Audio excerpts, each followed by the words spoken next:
Alright guys, welcome back to the channel. Arnold Barboza Jr. has competently beaten Kenneth Sims Jr. over the course of 12 rounds, winning by unanimous decision. A very, very complete performance by Arnold Barboza Jr. and a massive improvement over that performance we saw him put in against Teofimo Lopez. But before we break this down, if you could all head down the bottom there, like the video, subscribe to the channel, and leave all your thoughts in the comments below.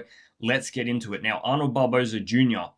He beats Kenneth Sims Jr. by unanimous decision. The official scorecards were 117, 111, 118, 110, and 120, 108. I actually did a live watch along. I scored it 119, 109. Surprisingly enough, I actually gave Kenneth Sims the first round out of all of my game in the first round, because neither of which actually did a lot, and Kenneth Sims was holding the middle of the ring. So I thought, yep, Kenneth Sims, I'll give you that round. But don't get me wrong, it wasn't a spectacular round. It wasn't a spectacular fight. It was kind of bland. The crowd weren't too happy about it. It wasn't the barnstorming fight we were all expecting, or that we were being sold in the lead up to the fight. But Arnold Barboza Jr., I mean, from what he did against Teofimo Lopez, stepping up a division, I don't think he could have asked much more from him. Kenneth Sims Jr., I mean, 117 to 111 was his best scorecard. And if you were to talk about what rounds he won, the first round possibly, like I said, all the rounds that Kenneth Sims won or didn't win were competitive enough for you to say, all right, there's a conversation there whether Arnold Barboza won it or Kenneth Sims won it. Don't get me wrong, there was no round there where it was clear that Kenneth Sims won it. The first round was competitive, the sixth round was very competitive, the 11th round was very competitive, and possibly the 12th. But they were competitive to a point where it was like, all right, which style do you like more? Which one do you think landed the better shots? There wasn't a lot of shots landed by Kenneth Sims over the course of the fight, and even in the rounds that he possibly won, there still wasn't a lot of activity. And if we talk about Arnold Barboza Jr. first, because he did win the fight, I think moving up a division after that performance against Teofimo Lopez, my biggest qualm with that fight was I just expected Arnold Barboza Jr. to put in a little bit more effort. I thought this is the biggest fight of your life, and you didn't. I don't think he put his best foot forward. I don't think he put in as much effort as he possibly could have. Whether that was a weight thing, which very well could have. All right, he moves immediately up after that fight. He fills out very well at welterweight. He looks very healthy, and he was very, very active today. He was consistently throwing punches. He was consistently on the move, and he didn't look to tire over the course of that fight. So whether that TO performance was just, he's too old to make super lightweight, and that was a reflection in the performance. But today, fills out nicely. He starts the fight on the back foot. He's able to counter every single jab that Kenneth Sims throws. And, Kenneth Sims on the front foot throwing jabs. Arnold Barboza comfortably countering them. The rips to the body were especially nice. The left hook that he kept landing to the body of Kenneth Sims early was good. And then he was able to pivot away from Kenneth Sims and keep on the move around the ring and not let Kenneth Sims, when he gets close enough, get too close. Kenneth Sims, I thought, getting tighter, land some of these punches, make it a bit more messy, because at a mid to long distance, Arnold Barboza Jr. was so comfortable countering every single left jab that Kenneth Sims did. And I think a lot of that is reflective of the fact that Kenneth Sims parried none of those left jabs up with any sort of work from that right hand. And I thought it was very, very poor from Kenneth Sims. And Arnold Barboza, even in the middle of the fight, there was round 5, round 6, round 7, round 8, Arnold Barboza actually found some confidence. He was feeling himself out there. He was taunting, he was dancing, he was having fun, he was feeling confident, and he was on the front foot, and he was hunting down Kenneth Sims at points in that fight. And every single time Arnold Barboza interacted with Kenneth Sims, it wasn't a 1-2, it was a 1-2-3, it was a 3-4-5. It was consistently throwing punches and throwing them in bunches. And every single time he did that, none of them were massive cracking shots. There was a few good ones to the body, a few odd ones to the head that got through, but it was the constant activity that was just overwhelming Kenneth Sims. And I think at one point, closer to round 8, maybe a little bit earlier, maybe a little bit later, we're looking at punch stats of close to 600 thrown from Arnold Barboza and 250 odd from Kenneth Sims. I didn't see the final CompuBox stats, but if I can find them, I'll chuck them up on the screen. Sometimes it takes a while for them to actually be released, but I could just imagine how, out of balance those punch stats were, because Kenneth Sims, if we talk about his performance, we're talking about before this fight, everybody knew that Kenneth Sims and Arnold Barboza, neither one could really afford to lose this fight. If they want to make big waves, if they want to really push for a world title opportunity, they have to come in here and make a statement and win, because they're both sort of, their last few performances have been here and there. Teofimo Lopez for Arnold Barboza, and Kenneth Sims, his track record recently has been very poor. Come into this fight, and at very least risk it all to win the fight. And I thought Kenneth Sims showed zero hunger, zero desire, and it was reflective in his activity and his game plan. It was just almost, I'm going to hold the center of the ring. I'm going to walk down, throw a few jabs, but really couple it up with nothing else and just be outworked, outgunned the entire fight. It wasn't as though Arnold Barboza Jr. was throwing bombs that was scary to Kenneth Sims. So I thought it was very, very lackluster from Kenneth Sims Jr. But a complete performance by Arnold Barboza Jr., I don't think it was the type of performance that makes me believe he beats the top guys in the division. But compare that to the Teofimo Lopez performance. You couple this up with another good performance. The consistent talk tonight was he's got to take on Alexis Rocha that also fought on the card. That would be the perfect fight. And you know what? If he wins that, then start getting it. But he's got the WBO global belt, I believe he was handed tonight. So it is a belt. It is some gold. He's still got a tremendous record, all right? Minus that one off night against Teofimo Lopez, it's still a tremendous record. And Arnold Barboza Jr., coming into that Teo fight, I think we all said that Arnold Barboza Jr. has a chance. He just didn't perform on that night. And going forward, if he can couple this performance up with another complete performance against somebody like an Alexis Rocha, who isn't the top of the bill in welterweight, but it is somebody that you can go and beat. He's a tough guy to beat. He's a big fighter as well. It'll give me the confidence to say that I think Arnold Barboza Jr. is ready to be put in another big fight, because it's one thing to lose against Teofimo Lopez, but when you're in a title fight, you have to put something into that title fight, and it was a very lackluster fight from him. So even from a money-making standpoint, the appeal's not there. There's bigger fights to be made at welterweight, and that's something else he's going to be up against, unless he gets a mandatory. I do want to run through some of the other results from today. We're going to start from early this morning. Dickens versus Cacace. Anthony Cacace winning 115-113, 116-112, 116-113. Unanimous decision victory for Anthony Cacace. He becomes the new WBA super featherweight title and now a two-time world champion.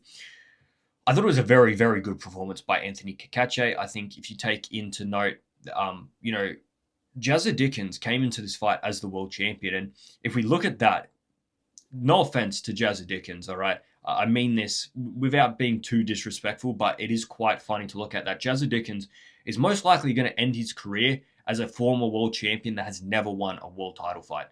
I mean, can you believe that? Like, he wins his fight last year to become interim champion, gets elevated to full outright champion. This is his first title defense, gets beat, all right? Comprehensively is probably a strong word, but there was no point in that fight when we'll go into the judges' scorecards that I thought that there was going to be any other decision than a Cacace win. So if you look at it like that, it was a competent victory for Cacace, and Jazza Dickens is going to end his career most likely as a world champion who's never won a world title fight. Anthony Cacace, I think he did everything he needed to do in that fight today.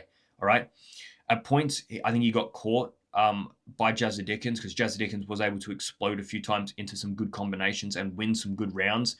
I thought Anthony Cacace was in control of most of that fight, fell asleep a few times, and Jazza Dickens came alive a few times in that fight, and they were the few rounds that you give to Jazza Dickens. But I think the best thing you can say for Anthony Cacace was there was zero doubt going into those judges' scorecards that Anthony Cacace won that fight.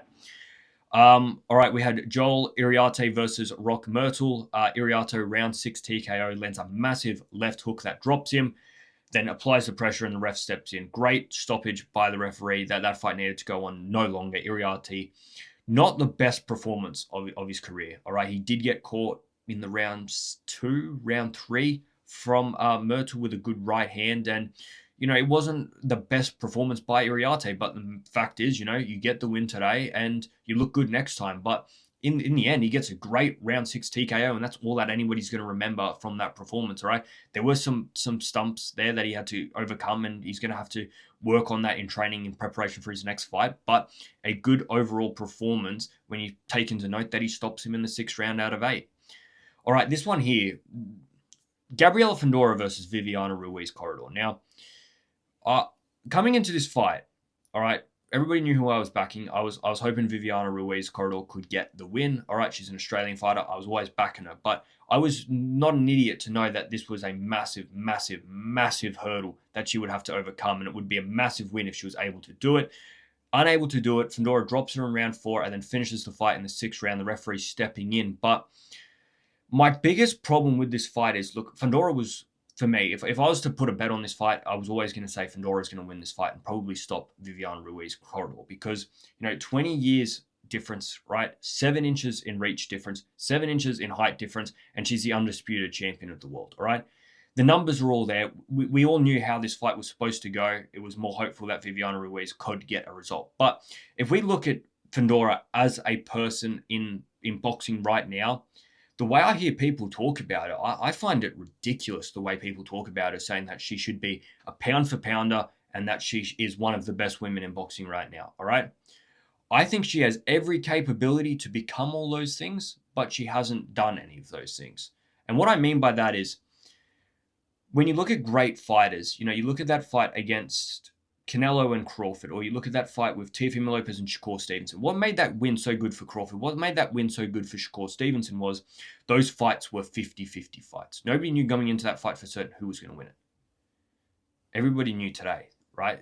I think Viviana Ruiz was $20 odd to win that fight today. You don't create a legacy beating these people. And the biggest qualm I have with Fundora is, she's talking about dropping down a division. All right, like if she drops down and takes on the champions are Evelyn Bermudez and I do have it written here, Lourdes Juarez. Lourdes Juarez, who's the WBC champion, there's a good chance that Fundora drops down and fights her. Juarez is 39 years of age, standing 5 foot 1.5 inches, which means she's 7.5 inches shorter than Gabriela Fundora. Is there going to be any surprise at all if she goes down in that fight and loses because she can't reach Fundora? And that's my biggest qualm. If Fundora wants to become that great fighter, right? She wants to be that pound for pound fighter. In my opinion, she needs to step up and fight Mizuki Hirota, or step up twice and take on Janika Johnson for an undisputed fight as well. Like, why are you dropping down to pick on women that are so much smaller than you? Like, I have absolutely no respect for that as a game plan. Like, you look at Gabriela Fundora, she stands the same height as Clarissa Shields. And Clarissa Shields is a heavyweight fighter and she is a super flyweight fighter. So, yes, you might call me a hater, whatever have you, but when you stand 4, 5, 6, 7, 8 inches taller than every single opponent you have, and all your opponents are coming into that fight well and truly outsiders, and you try and claim yourself to be this great fighter, for me, it's not there, all right? It's not. And I would have so much respect and call Gabriela Fundora the best fighter in the women's game if she started stepping up divisions, started taking harder tests against world champions, against undisputed champions like Janika Johnson. Then, hey, guess what? I will be sat right here saying she is a pound for pounder. She is one of the best women in the sport right now. But for me, you got to earn that, all right? And you don't earn that by picking on people that are, number one, so much smaller than you, and number two, are so far outsiders that there's really no surprise that you get the win, all right? And that's my biggest problem with her, because nobody realistically thought Corridor was going to come in and knock out Fundora. Nobody thought Alanese was going to do it. Nobody thought Badillo was going to do it. And nobody thought Kubicki was going to do it. No offense to any of those women, all right? They all earned a shot at a world title, the mandatory ones, the ones that she picked, probably not. But we all knew going into those fights the most likely outcome. And it's not a surprise, and it's not a big feat that she overcomes. And what makes a great fighter is overcoming hurdles that we don't expect you to overcome. Step up 1 division, step up 2 divisions, step up 3 divisions. Clarissa Shields is such a great fighter because she's done 5 divisions, 3 odd undisputed, and she was 2-time gold medalist or whatever. All right, that is a great women fighter. All right, Katie Taylor, gold medal, and the countless divisions she's conquered against pound for pound fighters is why she's a great fighter. And Gabriela Fundora needs to start stepping up and doing those fights before I think I can call her a great fighter. Alexis Rocha versus Jojo Diaz. Not the easiest night for Rocha. I thought Jojo Diaz fought very well considering how undersized he was, and realistically the fact that I didn't believe that he really should have gone in that fight and won it, right? Like, he looked tiny in comparison. Alex Rocha had a harder fight than what he's expecting. And you know what? If you talk about Jojo Diaz, I think this is a guy that if he didn't have a granite chin, his lineage of his record would be very, very different. I know he's lost 8 or 9 odd fights now, but he's got an unbelievable chin because Rocha was hitting him with some absolute bombs. The final scorecard was 97-93, 98-92, 100 to 90, unanimous decision for Alexis Rocha. Did you see Jojo Diaz celebrate as though he won it. Obviously, he misheard the announcer, but he falls to his knees in celebration and then realizes quickly that, hey, I didn't win that fight.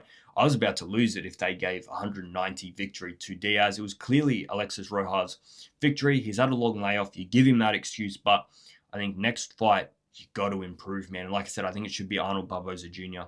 Oscar Collazo versus Jesus Haro. Haro froze in the towel at the end of round 6.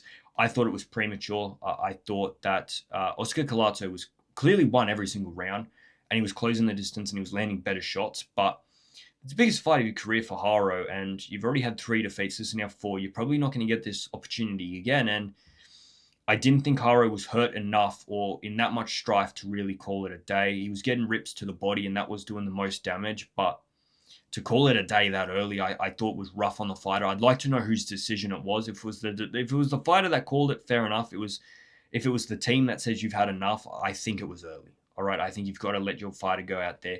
It's not as though we're in heavyweight boxing where you're going to eat an absolute brain hemorrhaging punch. All right, we're talking about minimum weight here. I thought he should have been allowed to continue. But let me know in the comments below what you guys think. Like the video, subscribe to the channel, and I'm out of here, guys. See ya.